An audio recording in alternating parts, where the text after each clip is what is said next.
నమస్తే రమగారు. నమస్తే జయ. రమగారు, రకరకాల సిరీస్లు చెప్పేసుకుంటున్నాం, చిన్న చిన్న షార్ట్ స్టోరీస్ చెప్పేసుకుంటున్నాం. ఏదైనా దెయ్యాలు భూతాలు వీటికి సంబంధించిన కథలు ఏమైనా ఉన్నాయా? ఇంతకుముందు సరదా సరదా కథలు చాలా చెప్పాను. నేను ఒక తెలుగు కథల అభిమానుల గ్రూప్లో ఉన్నాను, చాలా కథలు చదువుతానని చెప్పాను కదా. వాళ్ళు ఆ గ్రూప్లో దయ్యాల కథలోని ఒక పుస్తకం ఎప్పుడో చాలా రోజుల క్రితం వేశారు. చాలా ఇంట్రెస్టింగ్వి. అవి ఇంచుమించు 1938లో ప్రింట్ అయిన బుక్ అది. అబ్బాబ్బా, సూపర్ కదా. రైటర్ కూడా అమ్మగారి పేరు జ్ఞాపకం వస్తే చివరిలో చెప్తాను. కథలు చాలా బాగున్నాయి. అందులో కొన్ని కథలు ప్రచారంలో కూడా ఉన్నాయి. దయ్యాల కథలు ప్రచారంలో కూడా ఉన్నాయి. మనకి ఊళ్ళల్లో ఎలా చెప్తారు, మిట్ట మధ్యాహ్నం ఎండలో జుట్టు విరబోసుకుని తిరగకూడదు, నిద్రగన్నేరు చెట్లు ఉంటాయి ఊళ్ళల్లో, బాగా నిద్రగన్నేరు చెట్టు కింద కూర్చోకూడదు అని అంటుంటారు. అది మనకి కనపడుతుంటాయి, ఆ మాటలు వినిపిస్తాయి. ఇంకా మీరు ఊళ్ళు దాటేశారు కాబట్టి తెలియదు, కానీ మా చిన్నతనంలో అయితే పొద్దుటిపుట్టి తలంట్లు పోసుకుని పిల్లలు వినాయక చవితి అప్పుడు ఈ వినాయకుడిని తీసుకోవడానికి జుట్టు విరబోసుకుని బయటకు వెళ్తే కేకలేసేవాళ్ళు. చెట్ల మధ్యలోకి వెళ్ళకూడదు, ఏవైనా ఆశిస్తాయని చెప్పేవాళ్ళు. ఇవన్నీ మామూలుగా మనకి కనపడుతుండేవి. కుక్కలు బాగా మురుగుతుండేవి రాత్రిపూట, మొత్తం కుక్కలన్నీ ఓ చోటే చేరి అక్కడ ఏదో అవి చూసే ఈ ఆత్మని అందుకే అరుస్తున్నాయి అనేవాళ్ళు. చెదరగొట్టడానికి ట్రై చేసేవాళ్ళు బాగా, ఎవరో ఒకళ్ళు వేసి అదిలించేసేవాళ్ళు అనమాట. మీరు విన్నారా రమ్మగారు, దెయ్యాలు ఉన్నాయి, దెయ్యాలు తిరుగుతున్నాయి అని ఇంట్లో మీరు భయపడిన సందర్భం ఉందా? భయాలు లేవు జయ, మాకు ఓకే భయం లేదు. ఇప్పుడు ఎవరికి భయం వేస్తుంది? బలహీనమైన మనసు ఉన్న వాళ్ళకి, బలహీనమైన మనసు లేదా భగవంతుడి పట్ల విశ్వాసం లేని వాళ్ళకి. మనకి రెండూ లేవు, భయము లేదు భయము లేదు, భగవంతుడి మీద అచంచలమైన విశ్వాసం ఉంది. దేవుడు ఉన్నాడు, ఖచ్చితంగా మనతో ఉంటాడు. మనం ఏం చేస్తామని ఎవరినైనా మనం చూస్తాం, ఎవరినైనా మన ఏం చేస్తారు? మనుషులంట్లనే భయం లేదు మనకి, దయ్యాలంటే భయం ఏమిటి? ఇప్పుడు చిన్నప్పుడు ఓ స్త్రీ రేపురా అని గుమ్మాల మీద రాసేవారు అమ్మగారు, అది గుర్తుంది నాకు. అవును, అలా కూడా జరిగేవి కొన్ని. అంటే ఆవిడెవరో వచ్చేస్తుందని, ఆ తర్వాత ఆ ఇంటి మీద రాస్తే అది చూసి వెళ్ళిపోతుందని. దయ్యాలకి చదవటం వచ్చాయని నవ్వుకునేవాళ్ళం మేము హై స్కూల్లో ఉన్నప్పుడు వచ్చినాయి. నువ్వేమో బాగా చిన్నపిల్లవు అప్పుడు. అది నిజంగా అది ఎందుకు రాస్తున్నారో ఏంటో తెలియదు, కానీ దయ్యం వస్తుంది, మనం అలా రాయాలి, అది ఒకటే తెలుసు. తర్వాత శ్రీరామ అని గుమ్మానికి ఒకవైపు ఏమో ఓ స్త్రీ రేపురా, ఇంకొక వైపు ఏమో శ్రీరామ అని రాసేవారు. ఏవో రకరకాలు కదా. అయితే ఈ పురాతన కాలంలో చెప్పే కథల్లో ఏంటంటే, కూచిపూడి భాగవతులు, తోలుబొమ్మల వాళ్ళు వేరే ఊళ్ళకి ప్రయాణాలు చేస్తూ ఉండేవాళ్ళు. అంటే ఒక మొత్తం అంతా ఒక 30 మంది 25 మంది అట్లా గ్రూప్ లాగా ఫామ్ అయ్యి, ఈ గ్రూప్ అంతా ఏంటంటే ఊరూరా ప్రదర్శనలు ఇస్తూ తిరగటం ఒక పద్ధతిగా ఉండేది. భాగవతులు వీధి భాగవతాలు అనేవాళ్ళు, భాగవతాలు అదే చెప్పేవాళ్ళు. పండగ రోజుల్లో అన్ని ఊళ్ళల్లో ప్రదర్శనలు ఇచ్చేవాళ్ళు. ఈ ఊరు నుంచి ఇవాళ అయిపోగానే తెల్లవారి బయలుదేరి వేరే ఊరికి వెళ్ళడం, సాయంకాలం ఆ ఊళ్ళో ప్రోగ్రామ్ పూర్తి చేసుకోవడం, మళ్ళీ మర్నాడు బయలుదేరటం. తోలుబొమ్మల వాళ్ళు నా చిన్నతనంలో కూడా నాకు తెలుసు, మా దగ్గర వినటమే కానీ నేనైతే చూడలేదు, బాగా కథలే తెలుసు నాకు. అయితే ఈ బొమ్మలాట ఒక ప్రత్యేకమైన పంథ. దానికి ఏం చేస్తారు, మనుషులు తెర వెనకాల నిలబడి తెర మీద బొమ్మ వెనకాల నుంచి బొమ్మ రూపం చూపిస్తారనమాట, పాటలు పాడతారు పక్క నుంచి. మనం తెర ముందు కూర్చుంటాం కదా, ఈ బొమ్మ కదులుతుంటుంది. ఆంజనేయ స్వామి ఆయన చెయ్యి ఎత్తాడు, కాలు ఎత్తాడు, తర్వాత ఏమో గద జలిపించాడు, లంకా దహనం చేశాడు, అవన్నీ మనకి వెనకాల నుంచి కదలికల్లో తెలుస్తుంటుంది, పాటల్లో పాడతారు. ఇందులో గాయకులు ఉంటారు, ఆర్టిస్టులు ఉంటారు, ఆ బొమ్మలు తయారు చేసేవాళ్ళు. తర్వాత ఆడించడానికి కొంచెం బలశాలుడైన వ్యక్తులు కావాలి. చిన్నపిల్లల గాత్రం పాడడానికి చిన్నపిల్లలను కూడా తయారు చేసుకునేవాళ్ళు. ఇట్లా ఒక 25-30 మంది గ్రూప్ ఉన్న ఒక బొమ్మలాట వాళ్ళు ప్రయాణం చేస్తున్నారు, ఇలాంటి గ్రూపు. అయితే ఆ ఊరు ఈ ఊరు ప్రదర్శనలు ఏవో అయినాయి. ఒకనాటి సాయంకాలం కొల్లేరు అంటే ఎక్కడ మన కొంగలు అవి ఉన్నాయి, కొల్లేటి సరస్సు చుట్టుపక్కల ఏంటంటే కొంచెం ఎండాకాలం వస్తే కాస్త డ్రైగా ఉంటుంది, అక్కడక్కడ నీళ్లు ఉంటాయి, చిత్తడిగా ఉంటుంది కానీ పూర్తిగా నీళ్లు ఉంటాయి. వీళ్ళు వెళ్ళేసరికి దానికి ఆ ప్రాంతంలోకి చేరారు వీళ్ళు. ఏమీ ఊళ్ళు గ్రామాలు దొరకలేదు వాళ్ళకి, ఏదో ఒక పక్క నుంచి పడి వస్తున్నారు. సరే ఏమనుకున్నారు, సాయంకాలం అయింది, చీకటి పడిపోతుంది, అంతా చిత్తడిగా నేలలు, తర్వాత మన జీబుగా చెట్లు, మనుషులు అస్సలు లేరు. మానవ సంచారం ఉన్న దారులు వేరేగా ఉంటాయి, మనుషులు తిరగని దారి వేరే. నడుస్తున్న గుర్తులు కొంత కనపడుతుంటాయి కదా, బళ్ళ గుర్తులు కనిపిస్తాయి. వీళ్ళు ఈ గుంపు అంతా నడుస్తున్నారు, పిల్లలు ఆకళ్ళని ఏడుస్తున్నారు. మరి చిన్న చంటి వెంటి పిల్లలు ఉంటారా, ఏడుస్తున్నారు. వీళ్ళు ఏం చేయాలి చూస్తున్నారు, ఆలోచిస్తున్నారు. వీళ్ళు ఉన్న జనాలందరికీ మెల్లిగా భయం వేయటం మొదలుపెట్టింది. చీకటి చాలా తొందరగా వచ్చేస్తుంది చెట్లు ఎక్కువ ఉంటే. వీళ్ళలో కాస్త ఓపిక మంతుడు బలవంతుడు ఒకడు చెట్టు ఎక్కి పైకి చూస్తే దూరంగా ఓ మైల్ దూరంలో పెద్ద మహానగరం లాగా కనపడుతోంది. బోల్డ్ అని లైట్లు ఉన్నాయి. అప్పుడు లైట్లు అంటే విద్యుత్ దీపాలు కాదు కదా, ఇళ్లల్లో ఉండేవి లస్టర్లు, పెట్రోమాక్స్ లైట్లు లాంటివి దీపాలు. వీధిలో కూడా అక్కడక్కడ అంటే లైన్గా కనపడుతున్నాయి ఆముదపు దీపాలు. సరే దీపాలు ఉన్నాయి, ఏదో ఊరు కనిపిస్తుంది, కొంత సందడి కూడా వినపడుతోంది. కొంచెం మనుషులు తిరుగుతుంటే, గొడ్లు ఉంటే, మెళ్ళో గంటలు అవి మోగుతూ ఉంటాయి. ఏదో ఇక్కడ ఏదో ఉన్నది, మెల్లిగా కాస్త కాలు చాచి నడుచుకుంటూ వెళ్ళిపోతే ఊళ్ళో చేరిపోతాం అనుకున్నారు. గుంపంతా పోయారు ఊళ్ళోకి. వెళ్తే వరుసగా దారులు, చక్కగా ఏర్పరిచిన నగరంలాగా ఉంది, అది పట్టణంలా ఉందన్నమాట. అంటే ఏ సందుకు ఆ సందు కనపడుతుంది, అన్ని వేదఘోష వినపడుతున్న బ్రాహ్మణుల ఇల్లు, అదేదో అగ్రహారంలాగా ఉంది. సరే వెళ్ళేసరికల్లా కొంతమంది ఏమో బంగారపు ఉయ్యాలలు వేళ్లాడుతున్నాయి వాకిళ్లలో, భార్య పిల్లలు కూర్చుని ఉయ్యాలలు ఊగుతున్నారు. పెంపుడు చిలకలు, కోళ్ళు లేవు, కోళ్ళు ఉంటే రైతులు ఉన్నట్టు, చిలకలు ఉంటే బ్రాహ్మణులు ఉన్నట్టు. ఏదో భాష నేర్పిస్తారు, రండి కూర్చోండి అంటుంటాయి. అవి రకరకాలుగా ఉన్నాయి. అక్కడక్కడ వంటల వాసనలు వస్తున్నాయి. ఆడవాళ్ళు కనిపిస్తున్నారు, మగవాళ్ళు చక్కగా చెవుల కుండలాలు, పంచలు, తర్వాత ఏమో ఆరేసున్న ధవతులు, బట్టలు కనిపిస్తుంటే మనకు తెలుస్తుంది కదా ఫలానా వాళ్ళు ఉన్నారు. వీళ్ళని చూసి అందరు పిలిచారు. ఆకళ్ళేసి నకనకలాడిపోతున్నారు వీళ్ళు. సరే భోజనం ఏర్పరిచారు. వీళ్ళందరికీ ఒకే ఇంట్లో కాకుండా ఓ 4 ఇళ్లలో మా ఇంటికి రండి అని చెప్పి ఏదో కాస్త వండుకోవడానికి కొంత సామాగ్రి ఇచ్చారు. కొంతమందికి వాళ్ళ ఇంట్లో ఉన్నదే పెట్టారు. శుభ్రంగా అందరూ తినేశారు. ఆత్మారాముడు శాంతించాక ఏముంది, సంగీతం పాడతారు ఇట్లాంటి వాళ్ళంతా. ఈ ఉన్నవాళ్ళు పెద్దవాళ్ళు ఏమన్నారంటే, బాబు ఏం ఆట కడతారు, ఏదైనా ఒక ఆట కట్టి తెల్లారం దాకా పడుకుని వెళ్ళిపోండి అన్నారు. తెల్లవార్లు ఆట కట్టే పద్ధతి కూడా ఉండేది అప్పట్లో. ఈ మన భాగవత సప్తాహాలు అవి చేస్తారు. భాగవత సప్తాహం అంటే 7 రోజుల పాటు భాగవత కథలు ఆడతారు. పొద్దు నుంచి అదే సాయంకాలం చీకటి పడిన దగ్గర నుంచి రాత్రి 8 నుంచి తెల్లవారి 4 గంటల దాకా తెల్లార్లు ఈ పద్ధతిలో నడుస్తుంది. సరే ఆట కట్టమన్నారు కదా, వీళ్ళలో వీళ్ళు కాస్త మాట్లాడుకున్నారు. ఏమనుకున్నారు, లంకా దహనం చేద్దాం అనుకున్నారు.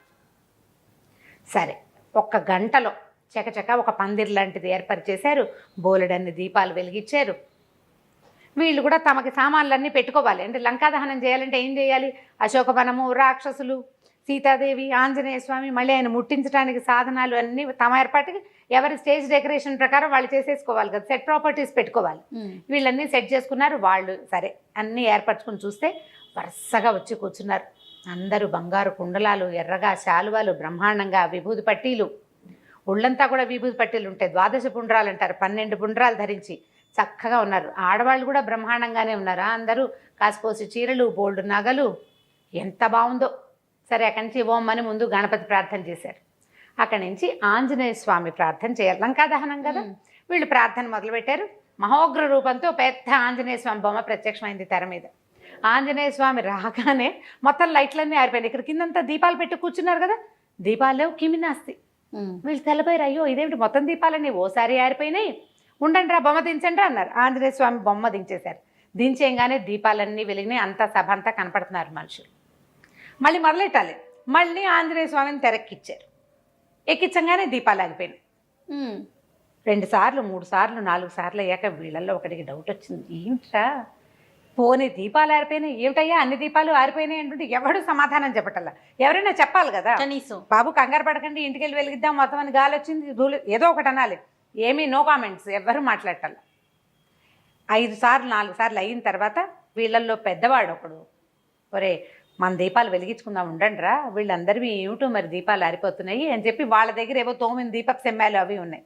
ఎక్కడ పెద్దగా దీపాలు అయిపోతే వాళ్ళు వెలిగించుకుంటారు. వీళ్ళు ఏం చేశారు, అగ్గిపెట్ట ముట్టించి వీళ్ళ దీపాలు వెలిగించారు. మళ్ళీ ఆంజనేయ స్వామిని తెరక్కిచ్చారు. ఎక్కించగానే ఈ సభలో ఉన్న దీపాలన్నీ అయిపోయినాయి, వీళ్ళ దీపాలు వెలుగుతున్నాయి. వీళ్ళే కదా వెలిగించుకున్నారు, ఇవి వెలుగుతున్నాయి, అవన్నీ ఆరిపోయినాయి. పద్యం పాడడానికైనా బొమ్మ కనపడాలి, స్వామి కనపడకుండా పాటలు పాడకూడదు. సరే పెద్దవాళ్ళల్లో ఒకడు ఏమన్నాడు, ఉండండి నేను బయటికి వెళ్ళి చూసొస్తాను. తెర తొలగించి బయటికి వెళ్ళాడు. తెర పక్క నుంచి వెళ్తాడనమాట, తొలగించలేరు, అది మొత్తం ఏకంగా ఇట్లా స్క్రీన్ లాగా ఉంటుంది. అటు నుంచి వెళ్ళేసరికల్లా ఆ సభలో ఉన్న వాళ్ళంతా దీపం ఇట్లా చేత్తో పుచ్చుకుని వెళ్ళేసరికి చక్కగా అంత దాకా 12 పుండ్రాలు, కుండలాలు, కంబళాలు ధరించి బ్రహ్మాండంగా కూర్చున్న వాళ్ళంతా నాలికలు బయటకు వచ్చి పక్క నుంచి కూరలు, మిడిగుడ్లు ఇట్లా ఉన్నారు దూకేలాగా. ఉనికిపోయాడు, ఏం చేయాలో తెలియలేదు. దీపం దించితే ఏం కనపట్లా, బాగానే ఉంది, భయమే. ఇట్లా దీపం పెట్టి ఇట్లా చూడబోయేసరికల్లా ఉణుకొచ్చేస్తుంది. సరే ఏం చేశాడు, దీపాన్ని దించేసి చూసి చూడనట్టుగా, తనకు తెలియనట్టుగా, చిన్నపిల్లాడు అనుకో, అరిచి కేకలు పెట్టి గల్లం చేసాడు. ఆయన ఇలాంటివి ఎన్ని చూశాడు.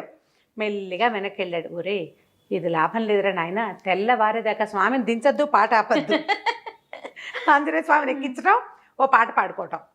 వీళ్ళు స్వామిని ఎక్కించగానే అక్కడ దీపాలు ఆరిపోతాయి, వీళ్ళు దించేస్తారు, మళ్ళీ ఇంకోసారి ఎక్కిస్తారు. తెల్లవారేదాకా అంటే తూర్పు తెల్లబడ్డం ఎక్కడి దాకా జరుగుతుంది, 3:30 దాకా వేగు చుక్క పొడుస్తుంది. 3:30కి 3:30 అవగానే వేకుసాము వస్తుంది కదా, అప్పటిదాకా పాడి పాడి పాడి వంతుల వారీగా ఒకే పాట, ఓన్లీ ఆంజనేయ స్వామి, ఇక వేరే పాట లేదు, వేరే బొమ్మ లేదు. పాడేసి తెల్లారి చూస్తే తెల్లవారిపోయింది. కొంచెం 4:15, 4:20 అయ్యేసరికి వెలుగు వచ్చేస్తుంది. ఏమీ లేదు అక్కడ, పందిరి లేదు, ఊరు లేదు, ఇల్లు లేదు, వాకిలు లేదు. వాళ్ళు ఎక్కడ వాళ్ళు నడుచుకుంటూ మొదట వచ్చారో అదే చిత్తడి నెలలో బంజరు బయలు. వీళ్ళు ఉన్నది కొంచెం నీళ్లు లేవు, వీళ్ళు ఎక్కడ కూర్చున్నారో అక్కడ చుట్టూతా అంతా నీళ్లు ఉన్నాయి. ఆ కొల్లేట్లో ఉన్నారు వీళ్ళు. బతుకు జీవుడా అని తట్టా బుట్టా సర్దుకుని పరుగో నాయన, ఇలా చీకటి వేళ ఏ ఊళ్ళల్లోకి వెళ్ళకూడదు, ఇలాంటిది ఏదో అక్కడ బోల్డ్ అని శ్మశానం అయ్యి ఉంటుంది బహుశా. చాలా దహనాలు జరిగి ఉంటాయి అక్కడ. ఎంతమంది ఉన్నారో వాళ్ళంతా కనపడ్డారు వీళ్ళకి. పిల్ల జల్లా వచ్చేసారు, బ్యాగులు పుచ్చుకుని వెనక్కి వచ్చేసారు. ఇలాంటివి ఎన్ని కథలు చిన్నప్పుడు వినేవాళ్ళమో. వెళ్తే కనపడుతుంది ఇట్లా ఆంజనేయ స్వామి పాట మొదలు పెట్టంగానే వీళ్ళు మాయమైపోతారు ఆయన కనిపించేసరికి. మామూలుగా చెప్తాం కదా, మనకు ఆంజనేయ స్వామి కనిపిస్తే భయపడతాయి భూత ప్రేతాలని. మన ఇళ్ల మీద శ్రీరామ రాయడానికి కారణం కూడా అదే. ఎక్కడ శ్రీరామనామం ఉంటుందో అక్కడ ఆంజనేయ స్వామి ఉంటాడు. ఇప్పుడు ఇప్పటికీ కూడా మనం ఏదైనా పిల్లలు కొంచెం భయపడుతున్నా, భయంకరమైన సినిమాలు చూసినా కూడా వెంటనే చెప్తాం శ్రీరామ అనుకో, లేకపోతే ఆంజనేయ స్తోత్రం చదువుకో, ఆయన్ని తలుచుకో అని. వాళ్ళకి అదొక ధైర్యంగా అనిపిస్తుంది కదరమ్మ గారు పిల్లలకి. అది అలవాటు చేయాలి మనం. అలాంటిది ఒక శ్లోకాలు కూడా చెప్పారు మీరు, ట్రై చేయాలి. నేర్పిస్తే అదే ధైర్యం వస్తుంది ఆటోమేటిక్గా. ఇంకా దయ్యాలు ఉన్నాయా, నిజంగానే ఉన్నాయా, ఈ రోజుల్లో ఉన్నాయా, ఇలాంటి ప్రశ్నలు అంటే మనం ఇంకేం చెప్పలేకపోతే. ప్రశ్నలు వేయకండి, ఓన్లీ కథ వినండి అంతే. కథని కథలాగా తీసుకుంటే సూపర్. ఇప్పుడు ఇలాంటి అనుభవాలు చాలా మందికి ఉంటాయి జయ, ఒప్పుకోరు అంతే పబ్లిక్లో. అయి ఉండొచ్చు బహుశా. మేము వెళ్తుంటే అక్కడ ఏదో కనిపించిందని, ఏదో చూసామను, ఏదో వేగ్గా ఒక షేప్ కనిపించిందని, ఇలాంటి మీరు అన్నట్లుగా చాలా వింటూ ఉంటాం మనం. ఉంటాయి, మన తాతలు నాయనమ్మలు చూసిన వాళ్ళు కూడా ఉంటారు. మనం ఒప్పుకోమంతే. ఇది ఒక కథ వినండి. 38లో ప్రింట్ అయింది. స్థానాపతి రుక్మిణమ్మ గారు ఆవిడ రాసిన కథలు అనమాట. ఇది వరకు అంటే ఇప్పుడు ఈ మధ్యకాలంలో ఇలాంటివి వినలేదు జయ. ఇది వరకు అంటే బాగా నేను బాగా చిన్నపిల్లప్పుడు ఎవరికో దయ్యం పట్టిందని వదిలించారని అలాంటి కథలు వినేవాళ్ళం. ఇప్పుడు జరుగుతున్నాయా ఈ కాలంలో ఉందా అంటే ఏమో. 37 అంటే మనకి దాదాపుగా ఇంచుమించుగా ఒక 80 సంవత్సరాల నాటి సంగతి కదా. 80 ఇంకా అటు ఇటుగా 85 సంవత్సరాలు, చాలా బాగా పాతది. అయితే అప్పట్లో మరి ఇది జరిగిన కథే అయ్యి ఉంటుంది. ఎందుకంటే మా చుట్టాల్లో కూడా నేను ఇలాంటిది ఒక కథ విన్నా, బాగుంటుంది, నాకు నచ్చిందనమాట. దాంతోపాటు ఇంకొక విషయం ఏం చెప్పాలంటే, విశ్వనాథ్ సత్యనారాయణ గారిది ఒక పుస్తకం ఉంది, భలే ఉంటుంది. పుస్తకం పేరు మర్చిపోయాను, నాకు అసలు జ్ఞాపకం రావట్లేదు, ఇంతక నుంచి ఆలోచిస్తున్నాను. అందులో ఏంటంటే ఒక కుర్రాడికి ఇలా ఒక ఆత్మ అతన్ని ఆవహిస్తుంది అనమాట. అతను తేడాగా ప్రవర్తిస్తాడు, ఎక్కడికో వెళ్ళిపోతాడు. ఆ ఆత్మ అతన్ని ఎక్కడికో తీసుకెళ్ళిందని. చాలా బాగుంటుంది కథ. ఆ కథని ఒకళ్ళు ఇంకొకళ్ళకి అంటే తన కొలీగ్స్కి ఒక ఆయన చెప్తారనమాట. బాణామతి అలాంటిది ఏదో పేరు, అలాగే గుర్తుంది అటు ఇటుగా. ఎంత బాగుంటుందో కథ, నడక బాగుంటుంది. విశ్వనాథ సత్యనారాయణ గారిది చదవటం అలవాటైన వాళ్ళు హాయిగా చదివేస్తారు, లేని వాళ్ళు కొంచెం బాగా కాస్త టఫ్గా ఉంటుంది. కానీ కొంచెం పర్వాలేదు, భాష మరీ పురాతన భాషగా ఉండదు, చాలా బాగుంటుంది. అలాగా ఇది కూడా అట్లా అనిపిస్తుంది అనమాట ఈ కథ. ఇందులో ఏంటంటే ఈ కథ పుస్తకంలో చదివిన నడక వేరు, నేను చెప్పే నడక కొంత వేరుగా ఉంటుంది. పుస్తకంలో కథ ఎట్లా స్టార్ట్ చేస్తారంటే, ఒక అత్త కోడలు వాకిట్లో ఒక ఆయన ఎవరో భవతి భిక్షాందేహి అంటున్నాడు. ఈ అమ్మాయి అత్తయ్య వాడెవరో బిచ్చగాడు, ఆయన పోవటం లేదంటుంది. ఆవిడ పోతాడులేమ్మా అంటుంది అత్తగారు. వాడు వెళ్ళటం లేదు, ఎవరైనా వేసేవాళ్ళు ఎవరన్నారంటే అబ్బాయి వచ్చాక వేస్తాడంటుంది ఆవిడే. పంపించేయమంటుంది కోడలు. రోజు వేస్తున్నాం కాబోలు, అందుకే రోజు నువ్వే వేస్తున్నావంటే రోజు నేను ఇట్లా వచ్చి వాళ్ళ ఇంట్లో పని మనిషి ఉంది, పని మనిషితోటి వేయిస్తుంది. ఎవరో మామూలు వాడు అనుకున్నా, ఆయన పోవటం లేదు, వాకిట్లో నిలబడి ఉన్నాడు. తలనొప్పి వస్తుంది, నాకు వికారం వస్తుంది, ఆ గొంతు వింటే నాకు బాగుండలేదు అంటుంది. ఆ కోడలంటే మహాముద్దు అత్తగారికి, బహు అందగత్తె ఆ అమ్మాయి, చాలా బుద్ధిమంతురాలు కూడాను. పిల్లాడు ఉన్నాడు, పిల్లాడి తల్లి. పిల్ల తల్లివి నీకు అట్లా వికారాలు చికాకులు వస్తాయమ్మా, నువ్వు రెస్ట్ తీసుకో, నువ్వు వెళ్ళబోక నీ దారి నువ్వు పడుకో అంటుంది అత్తగారు. ఈ కోడలేమో ఆయన తరిమేయాలంటూ అనుకుంటుంది. ఎంత నడుస్తుందో 2-3 పేజీలు ఇలాగే నడుస్తుంది. అక్కడి నుంచి ఈవిడ వెళ్ళి నాయన మడిగట్టుకున్నాను, ఇంట్లో ఎవరు లేరు, నువ్వు వెళ్ళి నాయన అంటుంది. కోడలు ఉంది కదా వేయమనమ్మా అంటాడు. ఇంట్లో కోడలు ఉంది కదా, వేయమంటాడు. వేయమంటే ఆవిడ మా కోడలు చేయి ఊరుకోలేదంటుంది. ఆవిడ చేయి ఊరుకోలేదు, ఏదో పనిలో ఉందంటుంది. ఈయన ఏం చేస్తాడు, ఆ ఇంటి ఆయన్ని పట్టుకుంటాడు. ఆ వచ్చిన యోగి, భిక్ష తీసుకోవడానికి వచ్చిన ఆయన పట్టుకుని ఆయన వెంట తీసుకొస్తాడు. ఈ లోపల వాళ్ళ అబ్బాయి వచ్చాడనమాట. ఈవిడ చెప్తుండగా అబ్బాయి వచ్చాడు. ఈయనకి గుప్పెడు బియ్యం వేయించుకుని తనతో రమ్మని తీసుకొచ్చాడు. తీసుకొస్తే ఎందుకు నన్ను తీసుకెళ్తున్నావు నువ్వంటే, రా నీతో మాట్లాడే పని ఉందని చెప్పి బాగా ఆ ఇంటికి ఎంతో దూరంగా తీసుకెళ్ళాడు. తీసుకెళ్ళి ఆయన అడిగాడు, ఏమయ్యా నీ భార్యతో నీకంతా సౌకర్యంగా ఉందంటే ఉందంటాడు. భార్యను విడిచిపెట్టి ఉండగలవంటే అస్సలు ఊహ కూడా నా వల్ల కాదంటే అంటాడు. భార్యను విడిచి ఉండలేడు అతను. ఎన్నాళ్ళయింది పెళ్ళి అంటే 10 సంవత్సరాలు అయింది. పిల్లలు, ఒక పిల్లవాడు ఉన్నాడు. భార్యను విడిచి ఉండలేడు, చాలా అనురూపమైంది. మీ ఆవిడలో ఏదైనా తేడా ఉందని నీకు అనిపిస్తోందా అని అడుగుతాడు. ఏమీ లేదంటాడు. నేను మళ్ళీ మళ్ళీ ప్రశ్నిస్తాడు. ప్రశ్నిస్తే అందరితో కలిసి తింటుందా, అన్ని పనులు చేస్తుంటే పనంతా బాగా చేస్తుంది, మా అమ్మతో బాగా ఉంటుంది, నాతో బాగా ఉంటుంది, పిల్లాన్ని బాగా చూసుకుంటుంది. ఏవో ఉన్నాయి చిన్న చిన్నవి, ఏవైనా ఆ సంగతులు ఈ సంగతులు వింటే మత్తెప్పి పడిపోతుంది, మా ఆవిడ భయపడిపోతుంది. భోజనం తింటుందా అంటే తింటుంది, ఎందుకు తింటూ శుభ్రంగా తింటుంది అని ఆలోచించి ఏం చెప్తాడంటే, అంటే అందరం తిన్నాక తను విడిగా తింటుంది, విడిగా తింటుంది, మళ్ళీ గది తలిపేసుకుంటుంది. అదొక 10 ఏళ్ళ నుంచి అదొక నియమం ఆవిడకి. సరే, ఎవరి నియమం వాళ్ళకు ఉంచాలి చూడు. పిల్ల బుద్ధిమంత్రాలు, ఎవరు కనపడకుండా తింటాను, నలుగురు ముందు తింటే నాకు సహించదు, నలుగురు చూస్తుంటే నాకు సహించదు అంటుంది. నలుగురిలో ఏనాడు తినదు, తలిపేసుకుని తింటుంది. చుట్టాలు వచ్చినా అంతే. అనేసరికల్లా ఈయన ఏం చెప్పాడంటే, నాయన ఓ పంచి, నీకు మొలకి ఒకటి కట్టాడు తాయెత్తు. మీ రాత్రి ఇప్పుడు రేపు మీ ఆవిడ తలుపేసుకుని ఏం తింటుందో చూడు, తర్వాత చెప్దువు కానీ నాకు అన్నాడు. ఇతని కొద్దిగా శంక మొదలైంది. ఇప్పుడు ఇలాంటివి ఎవరైనా చెప్పారనుకో అనుమానంగానే ఉంటుంది కదా. సరే, మర్నాడు అంటే ఇప్పుడు కథలో ఇట్లా చెప్పరు, జరిగిందనమాట. ఈయన చూశాడు, 2 కోళ్ళు తింటుంది ఆవిడ.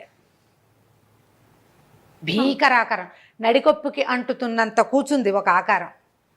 తనకు ఉన్నటువంటి సౌందర్యవతి పట్టుపట్ట కట్టుకునే అమ్మాయి కాదు, ఒక భయంకరమైన ఆకృతిలో ఉంది. అదే మనిషి కానీ సాగదీసినట్టు పొడుగ్గా ఉంది, పెద్దది, నడికొప్పు అంటుకుంటోంది, తల అంత ఎత్తుంది, కోళ్ళు విరుచుకుని తింటుంది. భయం వేసేసింది. వచ్చేసాడు మళ్ళీ మర్నాడు యోగి దగ్గరికి.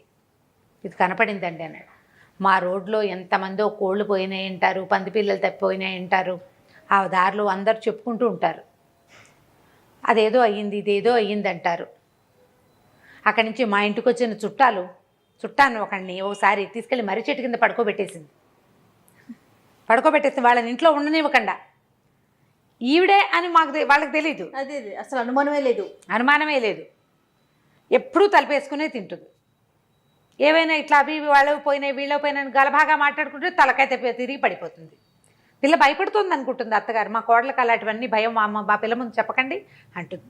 పిల్ల బహుముద్దుగా ఉంటుంది. అప్పుడు ఈయన ఏం చెప్పాడంటే, నాయన ఇది మామూలుది కాదు, అనంతమైన శక్తి, చాలా పెద్దది, మీ ఇంట్లో నుంచి బయటికి తీయటమే కష్టం. సరే అని నేను చెప్పినవి ఏర్పరచుకో నువ్వు అన్నాడు. 3 తాయెత్తులు, వాకిలి గుమ్మానికి ఒకటి, దొడ్డి గుమ్మానికి ఒకటి, తర్వాత నడికప్పుకు ఒకటి, ఈ 3 తాయెత్తులు కట్టు. ఇది నీకు, ఇది మీ అమ్మకి, తర్వాత ఏమో నీ కుమారుడికి. పిల్లాన్ని వేరే వాళ్ళ ఇంటికి పంపించేసి, పిల్లాడిని ఇంట్లో ఉంచద్దు, తాయెత్తు కట్టి పిల్లవాడిని వేరే వాళ్ళ ఇంట్లో పంపించేసి, మా అత్తమామని పిల్లవాడిని మీ అత్తమామని కూడా పిలు అని చెప్పాడు. సరే, ఈయన బయట కూర్చున్నాడు. ఇక జనాలంతా బయటే కూర్చున్నారు. వారా వీరా పెద్దవాళ్ళు కొంతమంది చేరారు. ఇక్కడ ఏదో విచిత్రం జరుగుతుంది. ఇక లోపల నుంచి అరుపులు, చంపేస్తాను పొడిచేస్తానని ఎంతంత కేకలో. అక్కడి నుంచి కేకలు అణిగినాయి. ఇతను ఏదో మంత్రం చదువుకుంటున్నాడు అనమాట. కేకలు అణిగినాయి. కేకలు అయిన తర్వాత ఏడుపు. అత్తగారు అయ్యో పిల్ల ఏడ్చేస్తోందని అత్తగారు ఏడుస్తుంది. కోడలంటే అంత ముద్దు. మరి వాళ్ళ అమ్మా నాన్న వచ్చారు, కూతురు ఏడుస్తోంది తెలుస్తోంది, వాళ్ళు ఫీల్ అవుతున్నారు. లోపలికి వెళ్తా ఉంటారు. ఇక్కడే కూర్చోండి, ఏం జరుగుతుందో చూడండి అన్నాడు. సరే, ఊళ్ళో కొంతమందికి ఈవిడ చాలా సౌందర్యవతి, అది వ్యవహారం తెలుసు, బాగుంటుంది, చక్కగా బుద్ధిగా ఉంటుంది. భర్త అసలు ఆ అమ్మాయిని వదిలిపెట్టాడు, చాలా ప్రేమగా ఉంటాడు, చక్కగా పిల్లాడు కూడా కలిగాడు అని మానే ఉన్నాయి. అదేదో విచిత్రమో విశేషమో ఎవరికీ తెలియదు. కాకపోతే ఏవో జరుగుతాయి, ఊళ్ళో అందరిళ్లలో జరిగేవి అంతే, అంతకంటే ఏం లేదు. కోళ్ళు కొక్కిరాయిలు మాయమైపోతుంటాయి, పంది పిల్లలు మాయమైపోతుంటాయి. వీళ్ళదేనని వాళ్ళకి తెలియదు, ఏవో పోయినాయి, ఎలాగో ఏదో ఎన్నెమెత్తుకుపోయింది చెప్పుకుంటారు. సరే, ఇంకా పునశ్చరణ సాగుతుంది. అక్కడి నుంచి లోపల నుంచి బొబ్బలు, అరుపులు, సింహనాదాలు, పెద్ద పెద్ద కేకలు, ఇంకా మోత దద్దరిల్లిపోతుంది. అరుపులకి ఇవి ఇదంతా మోత. ఈయన పునశ్చరణ మాన్ల.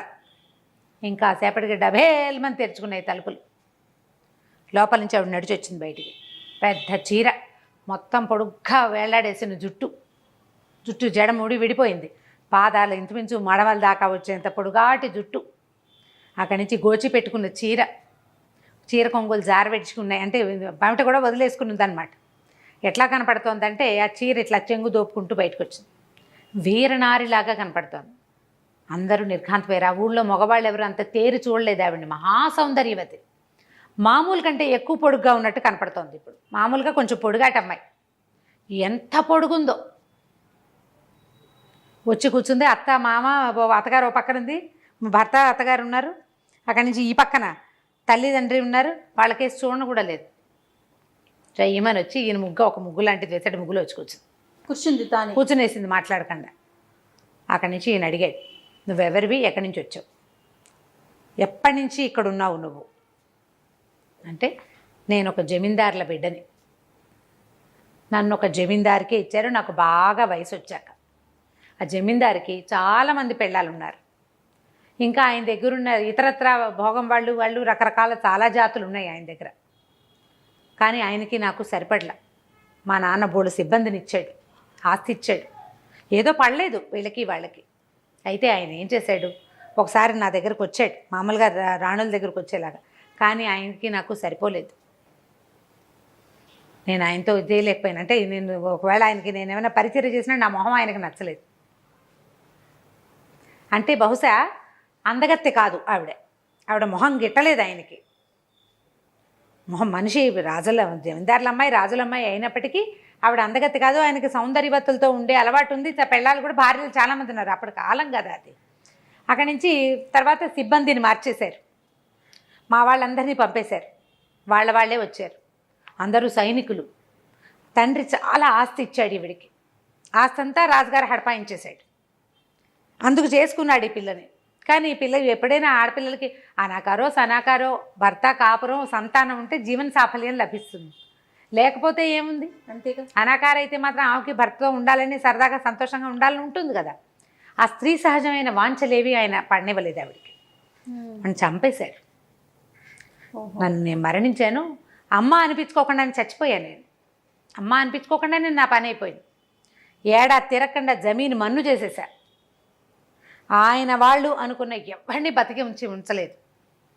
జమీ మన్నైపోయింది, ఒట్టి దిబ్బ. అక్కడికి ఎవడు తలకాయ తిప్పి చూడకుండా చేశాను ఆ ప్రాంతాన్ని. స్త్రీలకు అంత క్షోభ ఉంటుంది. ఎందుకంటే ఆడవాళ్ళకి కావాల్సిన జీవితానికి సాఫల్యం భార్యగా ఉండటం, తల్లి కావటం ప్రధానమైంది. తల్లి అవ్వడమే ప్రధానం. దాంతో నేను అక్కడ మొత్తం అదంతా నాశనం చేశాను.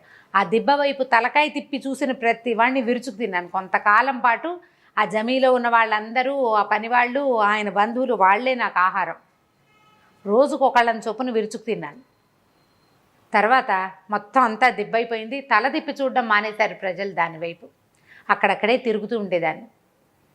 అయితే ఒకనాడు ఆ రణస్థలం అనేది ఒక ప్రాంతం, ఆ ప్రాంతం నుంచి వస్తుంటే శ్మశానం దగ్గర ఈ పిల్ల కనపడింది. రాజమ్మ అమ్మాయి పేరు. బాడీ కనిపించింది.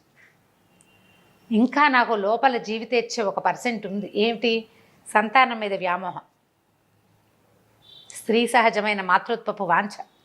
దానికోసం ఆ చనిపోయిన పిల్లలో ప్రవేశించిన పిల్ల సౌందర్యము, అది ఆడపిల్ల అవటము, అది నన్ను ఆకర్షించింది అనేసరికలు తల్లి తండ్రి ఒప్పుకున్నారు.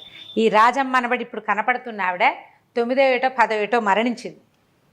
చనిపోయిన పిల్లని వాళ్ళు మరుభూమికి తీసుకెళ్లారు. అక్కడ బతికింది పిల్ల. ఒక్కొక్కసారి మనం ఏంటో దింపుడు కళ్ళెం ఆశ అంటారు. అవునవును. అది శ్మశానంలో బతికింది పిల్ల. ఆ అమ్మాయిలో ప్రవేశించాను. ఆ రోజు నుంచి ఎవరికి కనపడకుండా తింటూనే ఉంది. తీసుకొచ్చారు, పెళ్లి చేశారు, కాపురానికి పంపించారు. పిల్ల చచ్చి బతికింది. మామూలుగా మనం వాడేస్తాం చచ్చి బతికారు అని ఒక పదం. చనిపోయిన పిల్ల బతికింది. ఆ రోజు నుంచి ఈ రోజు దాకా నేను ఇక్కడే ఉన్నా. చుట్టాలు వస్తే ఇష్టం ఉండదు, వాళ్ళకి తెలిసిపోతుంది. భర్తతో సంతోషంగా ఉన్న ఈ అమ్మాయి సౌందర్యవతి అవ్వటం, చాలా పనిమంతురాలు అవటంతో అత్తగారు ఒక మంచి ఆదరణ, జీవితంలో ముందు జీవితంలో ఆవిడ పొందలేని ఆదరణ అంతా ఇక్కడ లభించింది. పిల్లవాడు రాజు అవుతాడు, జమీందారీ వస్తుంది వాడికి రేపొద్దున.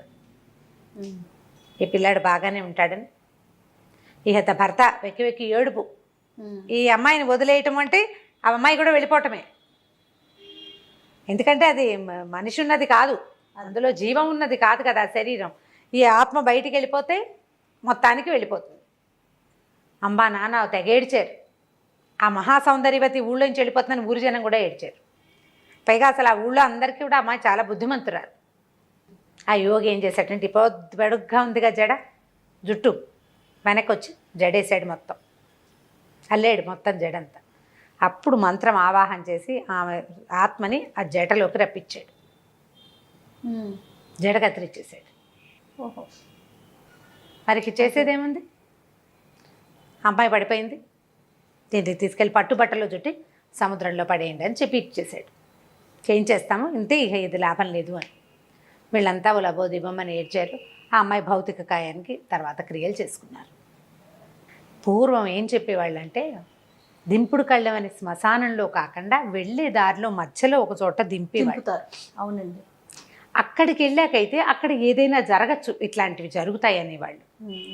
నా తర్వాత చెట్ల కింద పడుకోకూడదు, అవన్నీ చాలా సిద్ధాంతాలు ఉండేవి. ఇప్పుడు మన ప్రపంచం మారిపోయింది, ప్రపంచం అంతా మారిపోలా, అవునవును, అన్నీ మారిపోయినాయి. వాటితో పాటు ఇవన్నీ కూడా మారినాయి. సిద్ధాంతాలు ఉన్నాయా లేదా, ఆత్మలు ఉన్నాయా లేదంటే మనం ఉన్నట్టే ఆత్మలు ఏవో గాల్లో తిరుగుతూనే ఉంటాయి. మీద ఎక్కేస్తాయా, ఉంటాయా, ఉండవా అంటే ఏదో ఒక బలహీనమైన క్షణాల్లో మనసులు చాలా వీక్గా ఉన్నప్పుడు ఏదైనా ఒక పవర్ మనలోకి ప్రవేశించేందుకు 1% అవకాశం ఇప్పటికీ ఉంది, జరుగుతాయి అట్లా. కాకపోతే మనం తెలుసుకోలేకపోతాం. ఇప్పుడు దేవుడు ఉంటే ఇది కూడా ఉన్నట్టే. ఆ పవర్కి దానికి లొంగకూడదు మనం. దానికి భగవదావేశానికి లొంగినట్టుగా ఇట్లా మన చుట్టూతా ఉండే తాలూకు ఆత్మల యొక్క వాటికి ప్రలోభాలకి లొంగకుండా ఉండాలి. దానికోసమని మన వాళ్ళు ఏం చెప్తారు, ఎప్పుడు పవిత్రంగా ఉండండి, శుభ్రంగా ఉండండి, బొట్టు కాటిగా పెట్టుకోండి, జుట్లు బెరబోసుకుని చెవులకి వాటికి ఏమీ లేకుండా అలా బోసిగా ఉండబోకండి, అవన్నీ చెప్పేది. ఎందుకంటే ఇవన్నీ అలాంటివి ఉన్నప్పుడు ఇవి తొందరగా మన మీదకి వస్తాయి అనేవాళ్ళు పాత రోజుల్లో. ఇప్పుడు ఏం సిద్ధాంతం, జుట్టు విరబోసుకోవడమే మన పద్ధతి, బొట్టు కటక లేకపోవడమే మన పద్ధతి, మెడకొద్దు, చేతికొద్దు, చెవికొద్దు, ఏమీ లేకుండా బోసిగా ఉండటం. మనకి ఇండియన్స్కి ప్రధానమైనది ఏంటి, బొట్టే కదా మన గుర్తు. కనీసం ఎర్రటి బొట్టు, కుంకుమ లాంటివి ధరించడం. దేవతార్చన మామూలు సన్నబొట్టు పైన పెట్టుకుంటాం, దేవుడు కుంకుమ ఒకటి పెట్టుకోవటం. దానివల్ల వీటి నుంచి మనం రక్షించబడతాం అనుకుంటాం. వీటిని పక్కకు పెడితే ఇది ప్రధానంగా ఒక కథ. మనం ఇది జనరల్ మ్యాటర్ చెప్పుకుంటున్నాం, కానీ ఈ కథలో ఉన్న ఇదేంటంటే అసలు ఆ బుక్ చదవాలి. బుక్ చదివితే భలే ఇంట్రెస్టింగ్గా అనిపిస్తుంది. సంభాషణగా ఏమీ ఉండదు. నేను చెప్పాను ఇట్లా సంభాషణగా, అలా ఉండదు. చదువుతుంటే మనకి లోపల అర్థమవుతూ ఉంటుంది అనమాట. భలే ఇంట్రెస్టింగ్గా ఉంటాయి. ఒక 2-3 కథలు, ఒక ఆవిడైతే అడిగారు కూడా, ఈ కథలు మీరు చెప్తే వినాలనుంది అని. ఇది బాగా కుదిరిందో లేదో మరి, మంచి కథ, చాలా బాగుంది రమ్మగారు, చాలా ఇంట్రెస్టింగ్గా ఉంది. చదివిన వాళ్ళకి ఇంట్రెస్టింగ్గా అనిపించాలి. ఓకే, రైట్ రమ్మగారు, నమస్తే. నమస్తే అజయ్.